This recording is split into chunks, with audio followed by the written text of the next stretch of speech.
I think it's a good reminder of the fact that rest is the strategy. You don't have to earn rest. Sometimes your body, when you're feeling stuck, is just trying to whisper to you something that your mind is ignoring. And so rest overall feels like the theme here to keep in mind. Absolutely. So let's talk about what we're doing right now, like real time, to keep ourselves out of that stuck space.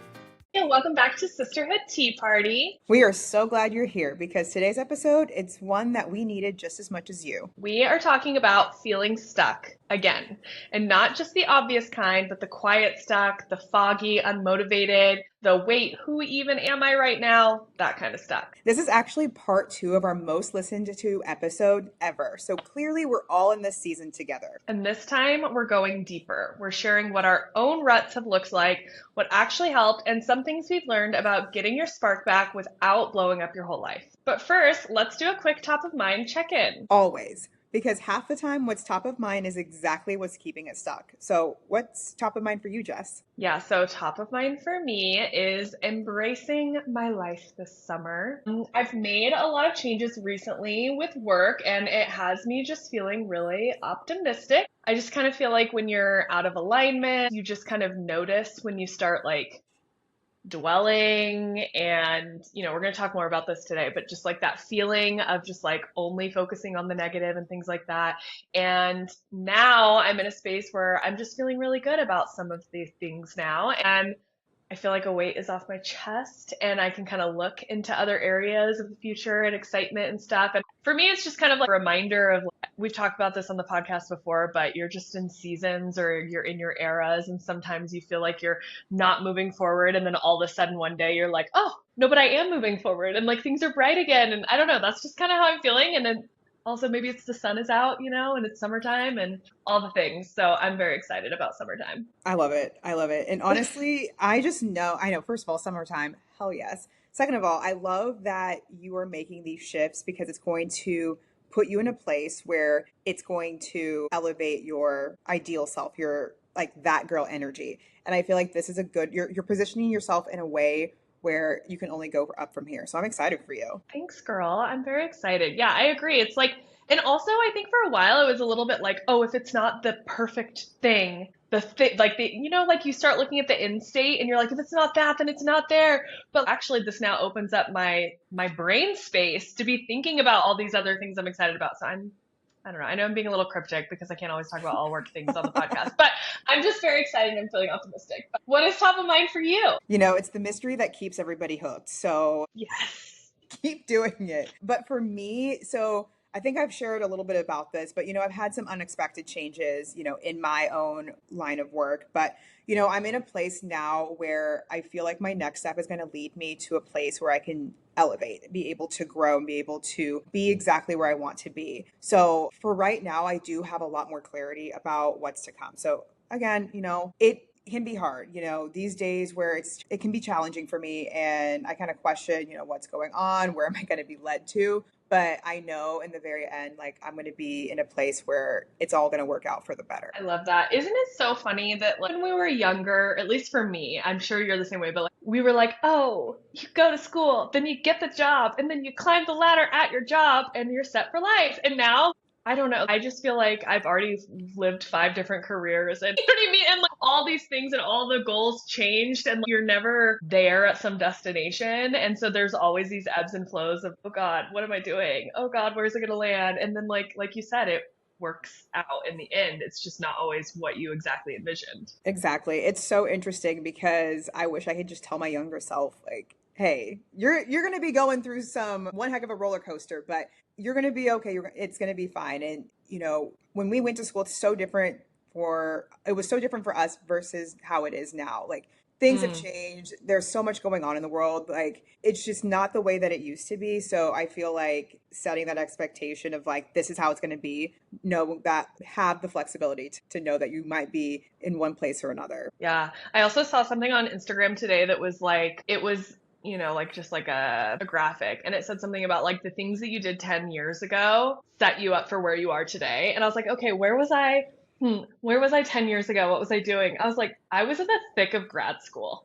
And if that version of me saw where I was now, and it is because of the things that she was doing that I am here, and saw what my goals are now, she'd be like, girl, where did those come from? Like everything, so much has changed, and it's like I'm such a different person, but it is that I am here because of what I did then. And so then I like get excited where I'm like, ooh, what is 10 years from now person going to be doing and like thinking about this version of me? And I don't know, it's just kind of a fun thing to think about. Yeah, it definitely is. Okay, well, I already feel the vibe shift, so let's get into it. Fine. Let's go there because talking about it openly is how we take the shame out of it. When were you most recently in a rut and what did it feel like for you? So for me, I'll talk about this again. It was really recently when I was laid off from my job. It wasn't just the loss of the position, it was the emotional and mental toll that it took. In the very beginning, I had processed it and I was crying, I was very upset, I was angry, all of these things. And I just felt stuck after that for a while because I didn't really know what was going to be next. I have a lot of experience, I'm very good at what I do, but I found myself questioning my value and what I wanted to do next. I don't know. It was just a weird combination of feeling lost, but also knowing that I had to push myself to break through it. Yeah. For me, it was when I realized that I was like only focusing on what I was lacking. I was like, oh, I'm in a rut. I was like feeling frustrated about my progress on things I was working on. I was not excited to do the things that I typically was excited to do every day. And I just felt like I was starting to like question every decision I've ever made to get here. Like, did I do anything right? And like, how did I get here? Yeah. And I feel like, sometimes that's what makes it so hard, right? When you're in it, you don't necessarily know how to get out of it because it's just everything just feels off. And it's like, where do I go from here? Like, what's happening? Yeah, agreed. So let's break it down because sometimes we're stuck and we don't even realize it when we're in that mindset. And so here are just kind of some signs that we put together that we've noticed kind of highlight that, hey, if this is happening, you might be in a rut. So the first is you keep saying, I'm just tired. But you're just tired every single day. If you're never feeling rested, if you are feeling tired every single day, something's off. That's not normal. And I think it's so important to call that out too because, we're millennials and we grew up in that hustle culture, right? You go, go, go, go, go. It's like a prize to feel tired. But if you're feeling tired every day, you're probably in a rut. Absolutely. And leading into that, you stop dreaming, you stop planning, and straight up, you stop caring. And I know that really hit me hard thinking about previous roles that I'd had where I was truly going through the motions. And there would be points where I'd be like, I don't care. Someone asked me that. I'm like, man, I'll get to it. Or I'm like, oh, I don't really care about this. I don't care about that. Doesn't really matter. Like I found myself being so negative and I was not forward thinking in that moment. And I knew I was like, I'm really feeling a little bit stuck here. Another sign is you default to scrolling instead of reaching out to anyone. It's one thing to just like one day be like we just talked about, like be exhausted and you're like, oh, I'm gonna like I don't feel like talking to anyone, I don't feel like answering texts today, and that's fine. But like if that's like your default at this point is like you don't want to talk to people, you're isolating yourself, you're just doom scrolling constantly, it's like oof. Every once in a while, I'll even like if I feel like I'm in a rut, I'll go and I'll check my time, like time spent uh, on the iPhone for like the different apps, and I'm like, ooh, it's a little high. That might be signaling something. I need to set some limits for the next week to just kind of reset myself. Absolutely. I caught myself in the past where, I mean, I've had the limits and it says you've hit your limit for whatever app it is. And I'm like, ignore for today. And I'm like, oh, maybe I need to reevaluate because why am I doing that? I feel like I'm avoiding everything and I'm not making things happen. And that leads into you feel like everything you do is a to-do list item, not a choice. So if I'm sitting here and I'm like, well, I have to do this and that and this and that, and knowing that like a lot of these things, you want to be able to do it, you want to have that excitement behind it, and you're just like, I'm just checking a box to get it over with. That's a pretty clear sign that you're in a rut.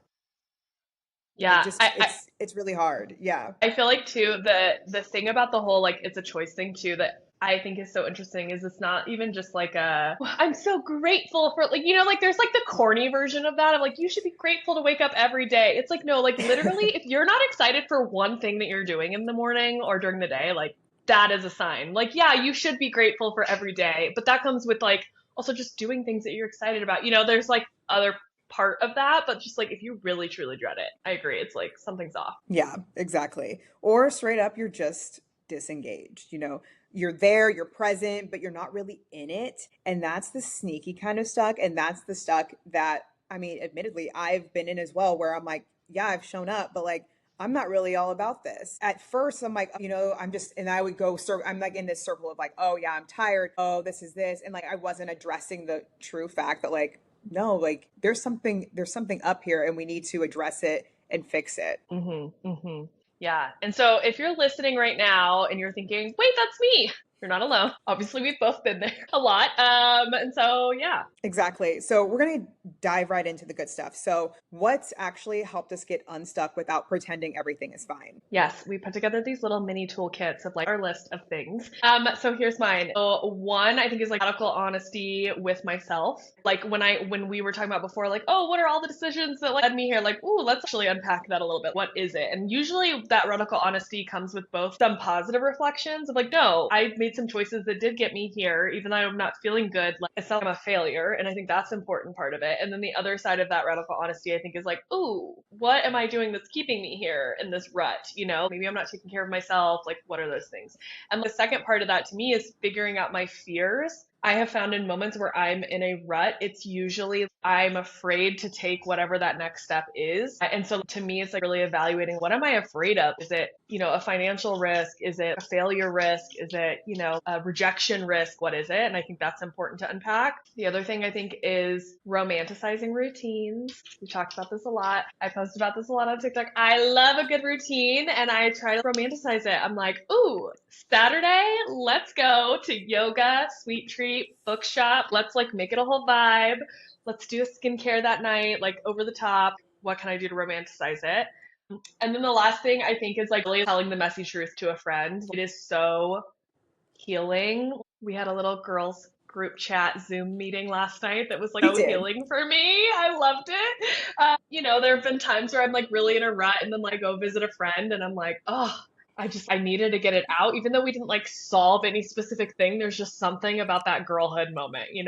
Yes, I was gonna say because it just popped into my mind. You've seen that TikTok town or whatever, the trend that's like, I wasn't sad, I just needed whatever, and it's Yes. to see my best friend, or I just needed, to do this, and that's what that reminded me of. I love it. Yes, exactly. It's so true though, right? Like sometimes you just need to talk it out and not even sometimes you're not even talking about the thing that this like pinpointing it, but there's something about that girlhood moment of just being around a friend that helps. So yeah, that's my little toolkit. I agree. What's I yours? think, yeah, I love that. And one more thing to that is it's so important to surround yourself with friends that you can feel comfortable sharing the tough, uncomfortable truths, because I feel like that does, open up the ability for you to grow in that friendship and have that. So I love that that is, that's part of it. So for my toolkit is moving my body. And y'all know I talk about this all the time.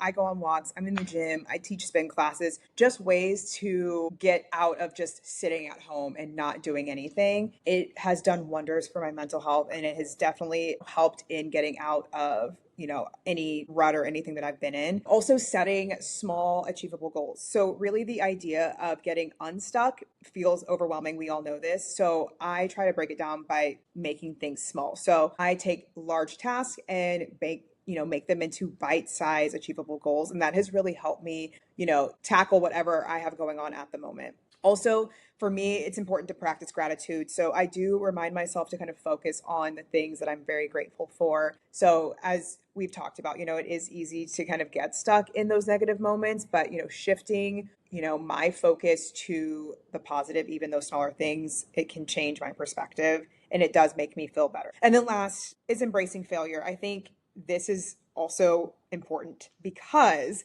failure doesn't mean that you're stuck forever. Okay.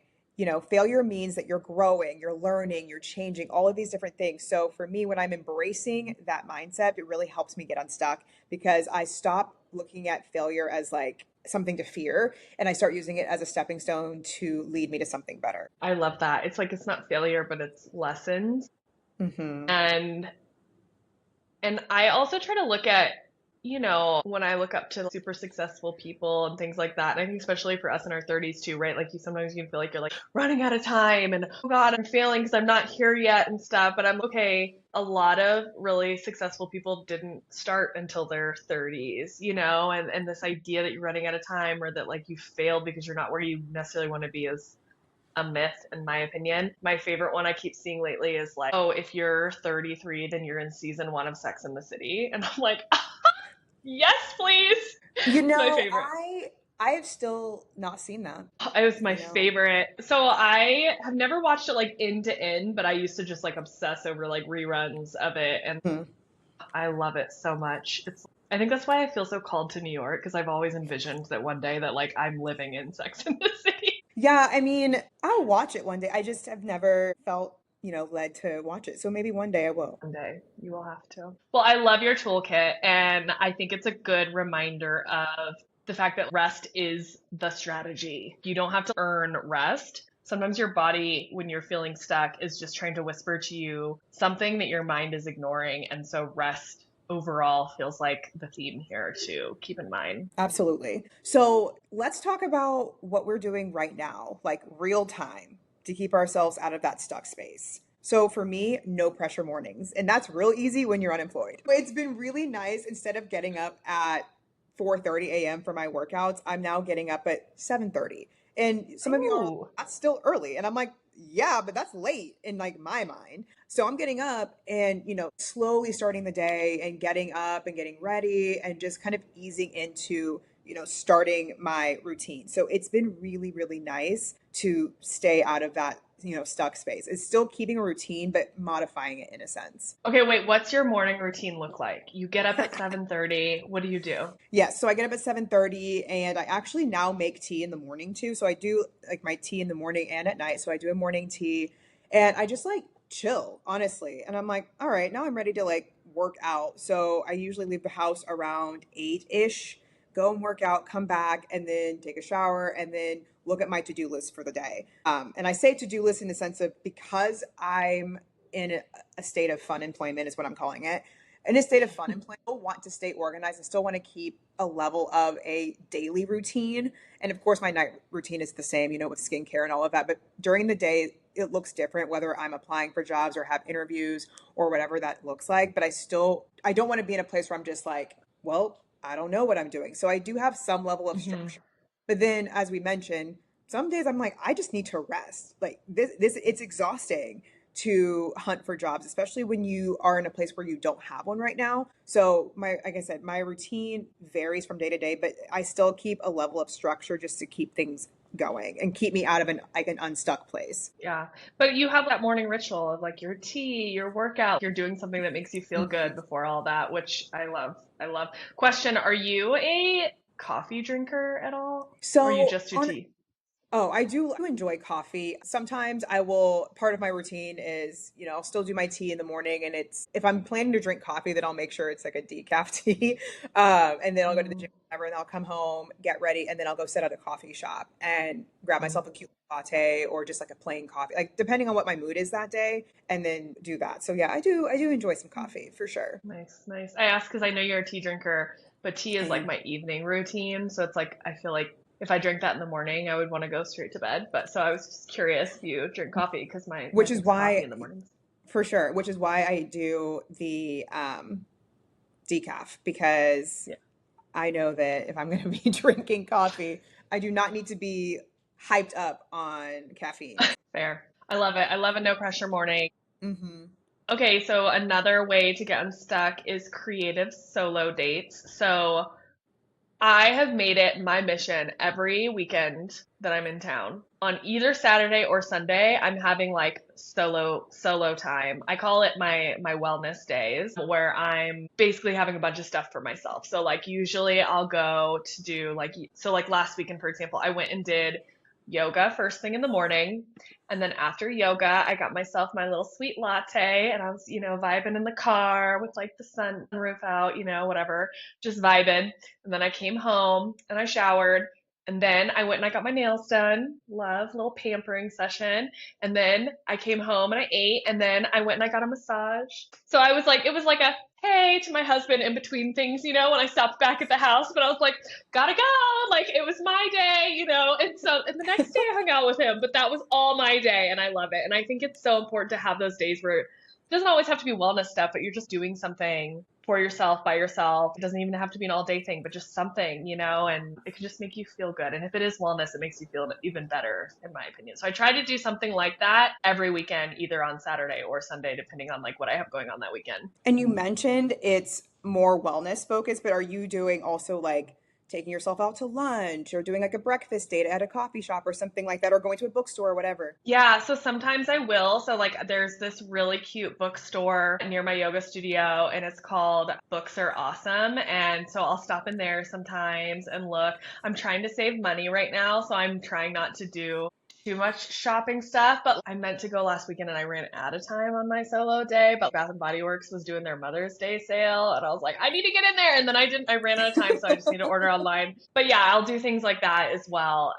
So it just kind of depends. I always try to have a wellness component in it because I love that. And sometimes I don't always have time during the week every single day. So I'd like to prioritize that on the weekends. But yeah, it varies each weekend. Oh yeah.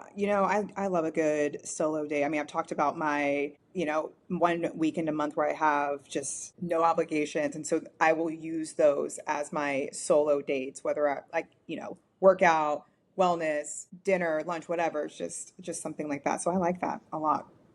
Love it. So for me, mood playlists, and y'all know I love a good playlist. I love a good playlist. Part of what I do for spin classes is create vibes and create just the energy that I want to convey that day. So a mood playlist is a great way to kind of get yourself in a place where you're like, you know what, I'm feeling like I want songs that I can sing in the shower, or I really want songs that are just, in my romanticizing my life era, choosing songs that kind of like vibe with that. So, and then for me, I'm making playlists for spin classes. So some days I'm like, I want some throw that ass in a circle vibe. And some days I just want like EDM.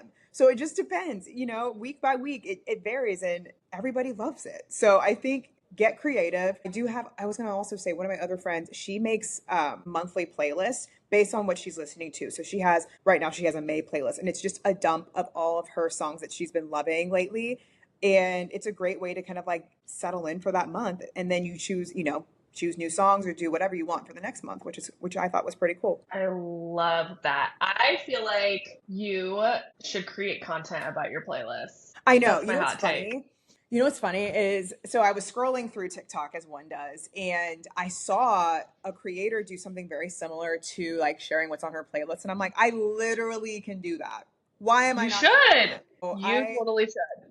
Stay tuned, friends. I will be doing like a Turn Up Tuesday situation. You heard it here first. I'll be doing a Turn Up Tuesday, and I'll just be sharing my playlist from the week or something Yeah, like that. we also need to get our sisterhood playlist started. Maybe We we will do. by the time this episode drops, but we talked about it in our episode that just released, and we need to get that probably up and going as well. I always love when they release because it's like, oop, reminder. Reminder, we said we were going to do that thing. Whoops. Okay, so it will definitely be out before this episode drops. Mark my words, friends. Or we're going to clip this. This is going to be the reel that we post, and you all can shame us in the comments if we don't have it out by now. Exactly. Okay, so another way to get unstuck is weekly check-ins, just for you.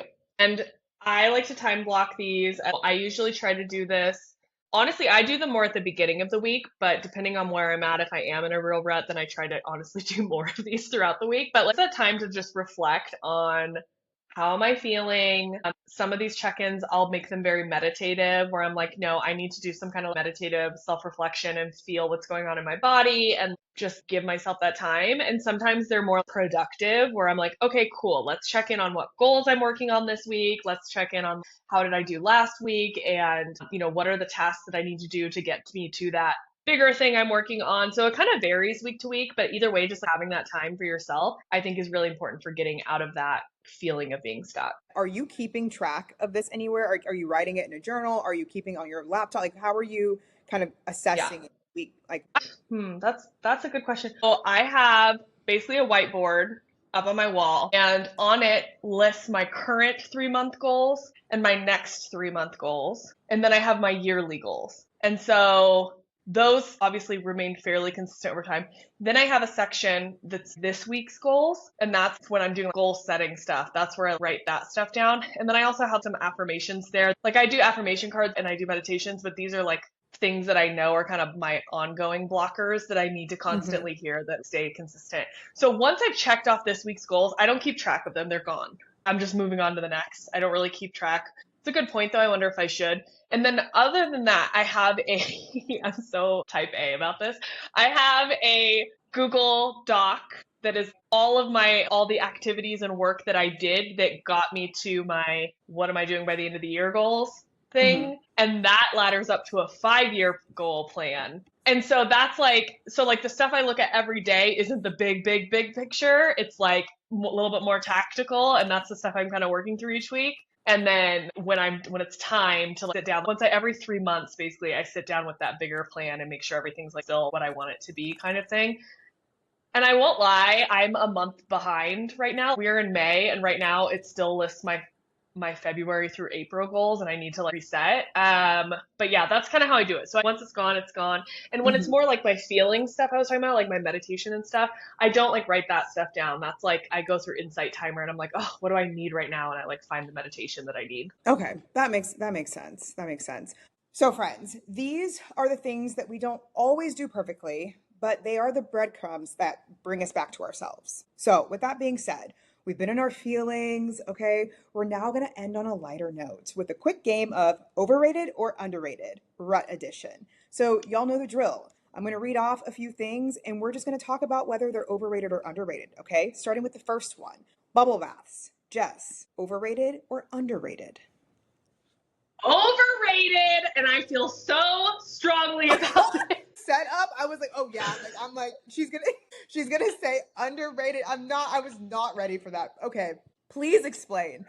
I would love to know. Okay, if you guys don't already know, I have a bathroom phobia. And what does that mean? What is a bathroom phobia? Let me tell you the levels of my anxiety. Let me unpack it here for you all. Okay, I hate bathrooms, and not in the like, ew, public bathrooms are gross way, as in like, I cannot clean my own bathroom. Okay, now we have someone who comes to our house and cleans, which is great. But before that, my husband had to be in charge of that. Okay. Like, I will tell you right now, I used to work at Hastings back in the day. If I was on bathroom cleaning duty, I will tell you that bathroom did not get cleaned because you could not pay me enough money to clean that bathroom because I have severe anxiety. Okay. When I was a freshman in college and I lived in the dorms, I showered in that dorm bathroom once my entire freshman year. Okay. I went to my friends' houses to shower because I had such bad anxiety and I trusted their clean bathrooms. Okay. I have very bad, very bad bathroom anxiety. So for me, the idea of sitting in the grime of a tub when I don't even want to touch, like if I'm getting in, I'm like barely touching the shower curtain. I have like doors now, which is great. But if when I stay at people's houses, I get anxiety and it's never a reflection of the person. It's always a reflection of me. I just have anxiety about it. It's crazy. I know. I know we shouldn't use the word crazy, but it's about myself, so it's who I am. And I will never take a bubble bath. I will say the last time I took a bath was when I was in Shanghai and I was at the Edition Hotel and there was a seamless tub and it was the most beautiful thing I've ever seen. It wasn't touching anything. It was a standalone tub. And I said, you know what? This might be the only tub in the world that I feel comfortable taking a bath in. Let me try it. And I was in it and it was okay for maybe like 2 minutes and then I felt too much anxiety and I got out. So bubble baths are overrated. And I'm so sorry for all my drama. I was not prepared for that. I do remember you mentioning your bathroom phobia. I actually think we talked about this on an episode. I think Morgan was on the podcast and we talked Yes. about this and I forgot about it until this very moment. So, how, if you don't want to dive into it, you don't have to, but like, what happened? You're like, what's wrong with you? Okay. Oh, let's go back to my history. No, I honestly, don't know. The earliest memories that I have of this was when I was in high school. I was living with my grandma, and it was the first time. So I'd moved out of my parents' house, and I had a bathroom all to myself. And I think that's when I started to feel like I don't want to touch anything in a bathroom. Like I started to develop that anxiety. I also have OCD. And so, like, I think my anxiety in general was spiking at the time. And so some of these things were starting to happen. Interestingly enough, my sister also has a bathroom phobia. And so I don't know, like part of me is like a little guilty, like, oh God, did I like project that on her? Because she's 10 years younger than me. I'm like, did she get this from me? Like was this, she saw me, I don't know. But I will say I have noticed as I've gotten older and I have my own place, and like, I'm not living in like a college place, kind of stuff. Now, like it's not as bad as it used to be. I still not take the bath, obviously, but like especially compared to my sister, and I see her anxiety with it now is much higher than mine is now, and so I'm like, okay, like I can tell the levels of I used to be in the same place she's at with it, and so yeah, I don't really. There's Wow. nothing I could pinpoint that caused it, but like just the earliest memories I have of it was like in high school where I started to really feel it, and ever since. Wow, that was a lot. I appreciate you sharing that. I didn't know the degree of your phobia, but I will now keep that in mind when we go to Cowboy Carter in the hotel. Oh yeah. Oh yeah. I will request the bed that's furthest away from the bathroom in the hotel room. I think we're actually in a suite, so it'll be separate. It'll Oh, be just, I think it's the brilliant. rooms, and then there's, yeah. So I think we'll double check, but don't worry. I got Love, love. Okay, cool. Okay, how do you feel about bubble bath? I think they're appropriately rated. I do love a good bubble bath. I do love, specifically if it's an Epsom salt bath and I can soak in there after, as I'm sitting here, I'm like super sore from the gym. And Mm. after this, I probably will go take a little soak in there. But I think they're appropriately rated. I wouldn't say that they're like the best thing in the entire world, but I don't have the phobia like you to be like it's overrated. But I think they're appropriately rated. That's fair. That's fair. I think you're normal in that. And, not that I will say I made a TikTok about this one time and I still randomly get people commenting like, oh my God, like I thought I was the only one who felt this way. And so I probably need to make some more content about this because I know I'm not the only person out there, but it is a rare thing. It's other than like apparently my sister has it too, which is weird, but like it's obviously not something common. I don't know anyone else other than us two personally that have it. I don't either. But if anybody listening out there does also have a bathroom phobia, please let us know.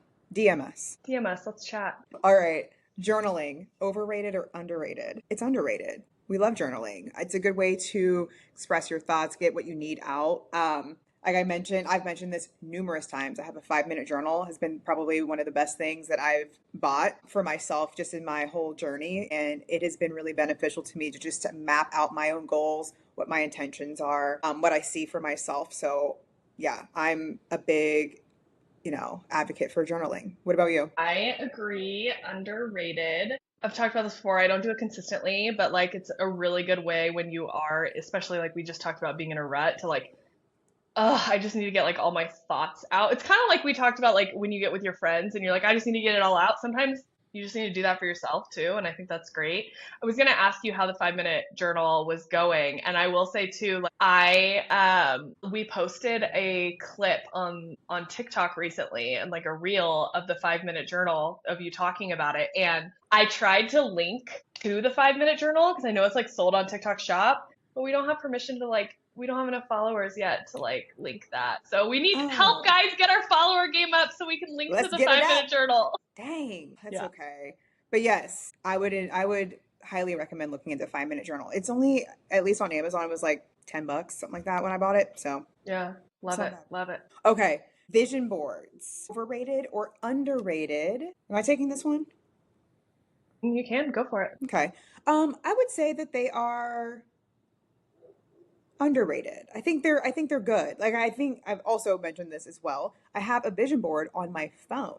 So I don't have a physical vision board. And I think it, depending on however you like to visualize it, having one, whether it's a physical one, like an actual board or something on your phone or something that's on your, laptop, I think is ideal. But it does keep me in check of, what I want and what I'm desiring for this year. So I'm all about it. What about I you? love it. Agree completely. It's super underrated. I just recently made a vision board and put it on my phone background as well, literally last week. Mine's Yay. not my goals vision. It's more of like I'm working on some branding stuff, and so it was my brand vision, and I just wanted to keep a reminder. But yeah, I love a good visualization of anything. And sometimes it's a big vision of long term. Sometimes it's like, hey, how do I want this one project to look and feel and, all the vibes for it and make a mini board for that. That's what I'm trying to do now with more of my stuff. So big fan, super underrated. Love it. I love it. Next, solo trips. Overrated or underrated? What do you think? Super underrated. Okay, if I had not gone on solo trips. Let's talk about the things I would not have done in my life. Okay, I wouldn't have seen a Banksy in New York. Okay, I would not have gotten into a vampire speakeasy in New Orleans. Okay, that wouldn't have happened, and I would not have seen Taylor Swift at the Eras tour. Okay, so go do the solo stuff because magical things happen when you take solo trips that you just like don't even anticipate. So do it. I agree. I agree. Super underrated. I think it's so important you don't have to wait for anybody. You don't need to wait for your friends. You don't need to wait for anybody to just take the trip and have that experience. I think it's so worth it to just up and go, especially if you don't have anything holding you back right now. I say take advantage of the time that you can and do the solo trip. So I'm all about it. 100% underrated. Yes, love it. Okay, last, changing your hair. Overrated or underrated? I'm going to take this one first. I do love a good hair change, so it's underrated. In fact, I have a hair appointment next week. So I'm trying to think about this. You're going to see my hair. I don't know. It's the way that this is going to drop. You'll see it and then it's going to drop. It'll be gone because the next hair I have will be for Beyonce. So you're going to see it next week or 2 weeks from now. And I'm excited. I love switching up my hair. It just gives me so much joy. It's one of the things that brings me joy. I can go in, tell my friend / hairstylist, I'm like, this is the vibe that I want. And she's like, I got you. Get in this chair and let's go. And I was like, yes. So I'm very excited about this hairstyle. It's very simple. This is like my pre-Beyonce hair. And then Beyonce hair will come right after. So it's going to be a quick turnaround, but I'm all about I it. cannot wait to see it.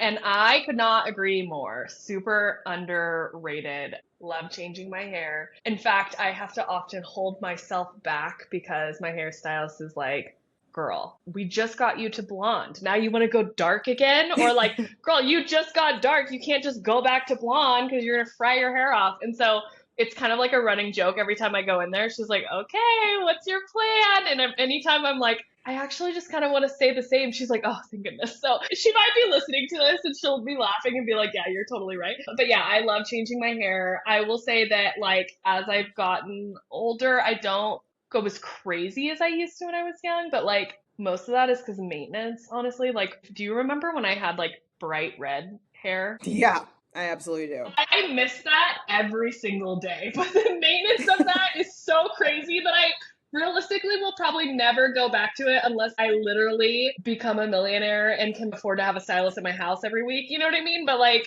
Yes, I do. You should just find a wig and do that. You know what I I mean? know, I know. So here's the thing about maybe I would get better at it over time about Mhm. putting wigs on, but like that was the thing about my red hair. It wasn't so much keeping it red because I found the perfect products to keep it red. And that's like one part of the upkeep. It was I didn't like it unless I had my extensions in. And it took time every day to put my extensions in. And I feel like a wig would feel the same way. And so that's honestly the upkeep of it is like because I have thin hair and it would just look a little too punk rock. Like I like the full, Okay. curls going. So maybe one day. I hope Maybe one one day. day. I hope I'm a millionaire one day and like I can have a Hey, stylist at my house and we stuff. we speak that into existence. So yes. Yes. Once the pod hits it big. Exactly. All right, friends, that is a wrap for today. But before we go, if you're feeling stuck right now, you are not alone and you are not broken. We hope this conversation gave you permission to pause, reset, and remember that even stuck seasons do have meaning. Make sure to follow us on Instagram, TikTok, and YouTube at Sisterhood Tea Party so you don't miss any future episodes. And if this hit home, send it to someone else who also might need it. That's how we grow the sisterhood. Yes. And now for the last drop of tea. You don't need to become become a new person. You just need to remember who you are. And sometimes the only step you need to take today is a breath. Bye, friends. Bye.